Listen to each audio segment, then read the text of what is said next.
Mr. Newman is the owner of the local bowling alley. The only problem is, he doesn't like all the noises that the bowling alley has to offer.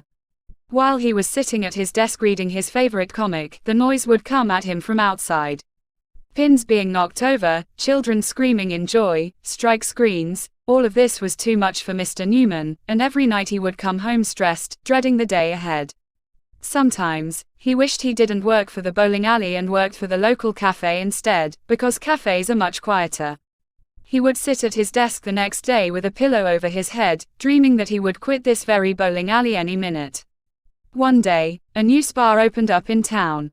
Posters were put up talking about how wonderful the spa was, and on his way to work, Mr. Newman spotted one of the posters, and thought it would be fun to go there to escape the noise. He still had enough change he received from the people who come to his bowling alley, so maybe it would be nice to ditch his job and have a little me time in his life. He never had a spa treatment in years, not since the original spa, Silky Salon, got knocked down and replaced with a loud, noisy roller rink. So he hot-footed it to the spa, and when he got there, it was a beautiful sight. The spa was bright blue, with a waterfall outside it and some exotic, tropical flowers.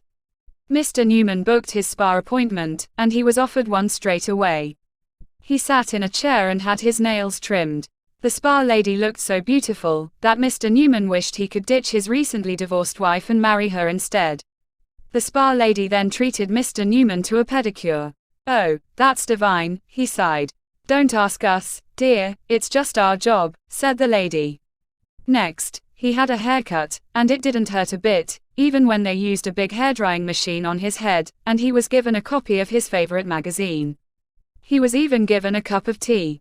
This was the life. However, when he was relaxing in the hot tub, he began to think about the bowling alley. He missed all the noises, all the flashing lights, and all of his friendly customers who come to eat cheesy nachos with cola. The lady came up to him, but he was all worried.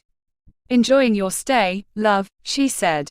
"No, I'm actually worried about my bowling alley. I wanted to get away because of all the noise, but now I regret doing that," said Mr. Newman. "What can I do?" The lady thought for a minute, then she put her hand on his shoulder. "You have to learn to accept things as they are. When you go with the flow with things, it just so happens that you can get used to your crummy job and make it a happy one." Mr. Newman thought for a moment, then said, "I think you're right, actually. I think I like my job at the bowling alley after all." For the rest of the day, he had a day off. He ate green salad and chocolate cake at a cafe, he swung on the swings in the playground and practiced tennis with his best friend Dennis. When he went to bed, he kept thinking the same thing: "I must go back to the bowling alley. I must go back to the bowling alley." When he awoke the next morning, he looked at the calendar.